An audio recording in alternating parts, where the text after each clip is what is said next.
Have you ever caught yourself reacting in a way that even you didn't understand? That sharp tone, that awkward joke, that moment you felt nothing, when you should have felt everything. You weren't broken. You were defending. Defense mechanisms are your mind's armor, invisible, automatic, and sometimes beautifully flawed. Denial is refusing to accept reality or facts, acting as though an event or condition did not happen. Denial says that didn't happen. It shields us from pain by pretending it's not real, even when it is. A man's son died in a car accident, but he still sets the table for him every night and talks about him in the present tense, as if he's still alive. Repression, on the other hand, is unconsciously blocking out painful or unacceptable thoughts, memories, or impulses from awareness. Repression buries the unbearable so deep, even we forget where it's hidden. As an illustration, a boy has a phobia of dogs but can't remember being bitten as a child. His fear remains, but the memory is gone. Projection is one of the popular defense mechanisms, which is about attributing our own unwanted feelings or thoughts to someone else. When we can't handle our own thoughts, we see them in someone else. That's projection. A person who feels jealous accuses their partner of being jealous instead, even when the partner shows no signs of it. Displacement is a defense mechanism in which affect is transferred from one object to another. Unlike projection, a displacement typically has three parties or situations involved. So there's person A who has the feeling about person situation B, but doesn't feel they can express it directly, so instead they take it out on person C. It is, when we can't fight the one who hurt us, we redirect it, often at those we love. A woman is furious with her boss, but yells at her kids when she gets home instead. Projective identification is about projecting feelings onto someone else, and that person begins to internalize or act out those feelings. It starts with projection, but the other person begins to believe it. That's projective identification. For instance, a manager feels insecure about their competence and constantly accuses an employee of being incompetent. Eventually, the employee starts to doubt their own abilities and underperforms. Intellectualization is detaching from emotional content by focusing on logic, facts, or analysis. It is a process by which content is separated from repressed affect. A person this defense mechanism when he talks about his abusive childhood with clinical language, like they're reading a report, showing no emotional reaction. Sometimes thinking protects us from feeling, but numbness isn't healing. Asceticism is a denial of all pleasures or comforts, as a way of controlling internal conflict or desires.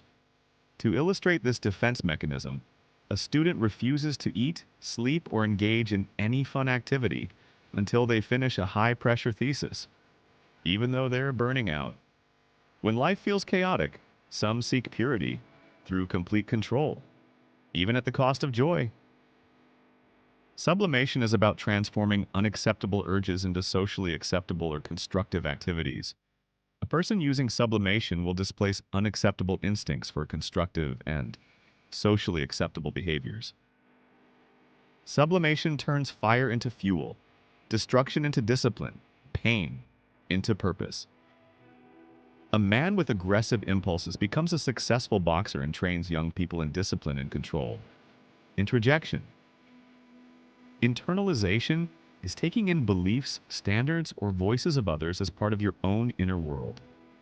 This defense mechanism is utilized when a person automatically buckles their seatbelt every time they enter a car, because they've internalized their parents' repeated instruction to do so. Sometimes the voices of others don't fade. They become ours. Identification is absorbing qualities or values of someone else into your own identity. For instance, a girl who admires her mother's confidence becomes a public speaker.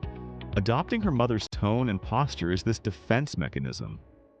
With identification, we become what we admire, absorbing strength, style, and even values from those we look up to. Reaction formation is acting in a way that's opposite to how you really feel. A man who feels same-sex attraction acts openly homophobic and dates women to hide his true feelings explains this defense mechanism. When the truth is too painful, the mind wears its opposite like a mask. Undoing is trying to cancel out a thought or action by doing something opposite. A man cheats on his partner and later buys them expensive gifts, unconsciously trying to erase the guilt. Undoing is the brain's way of saying, erase that, that wasn't me. But some things can't be unsaid. The last defense mechanism we are going to talk about is rationalization, which is justifying behavior or feelings with seemingly logical reasons, even if they're not the real reasons. For instance, after not getting a job, someone says, that company wasn't a good fit for me anyway, even though they really feel rejected and hurt. When reality stings, the mind edits the story to make it easier to live with. Defense mechanisms aren't flaws. They're your mind's way of saying, I protected you when you couldn't protect yourself. But healing begins when you know what you're defending against and when to take the armor off. Understanding your defenses is the first step toward emotional freedom, toward empathy, toward healing. Not to mention that you might be tested on it during your exam. Make sure to come back to this channel and take the quiz just to make sure you got this defense mechanism down. Talk to you soon.